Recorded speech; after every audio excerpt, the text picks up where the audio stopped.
Hello, I'll be making kimbap today and talk you through the coverings of peripheral nerve, namely the endoneurium, perineurium, and epineurium.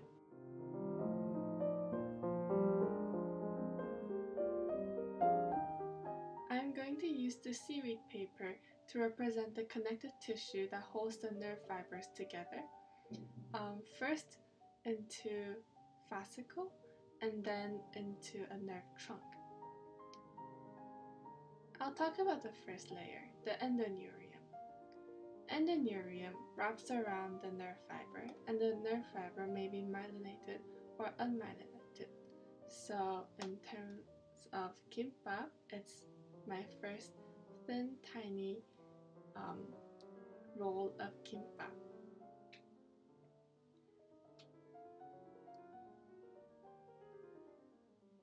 The next layer would be called the perineurium.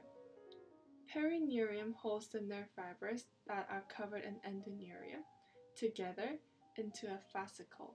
So it'll be made up of several thin kimbap. If you wrap it into a bigger bundle, that could be called a fascicle, and the seaweed that wraps around that bundle would be the perineurium. The third layer is called epineurium. Epineurium hold the fascicles bound by perineum together as a nerve trunk.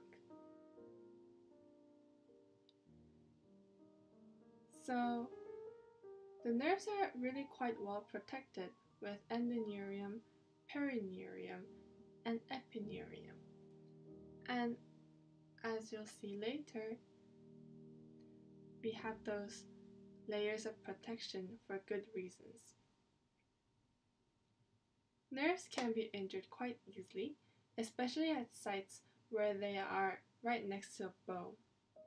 One of the examples is Saturday night palsy, which happens when someone sleeps with their arm draped across the back of a chair after a boozy Saturday night.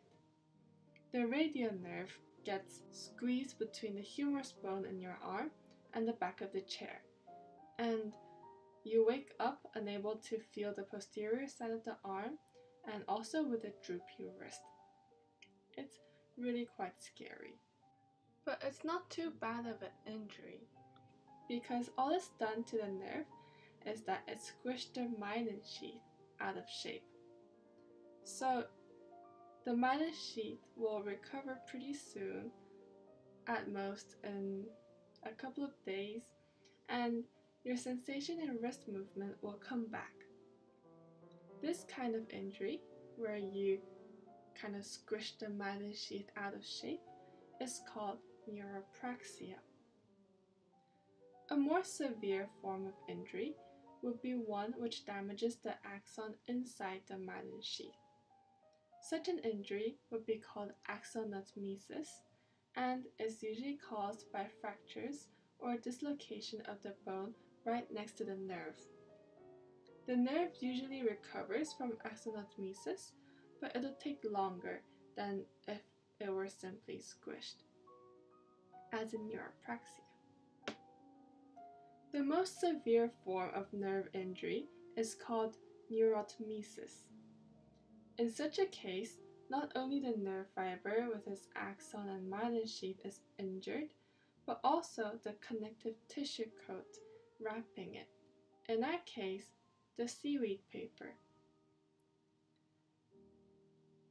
So it's problematic in such a case because in fact these connective tissue coats, the endoneurium, perineurium, and epineurium, holds the nerve fibers in shape and guides where it can grow towards.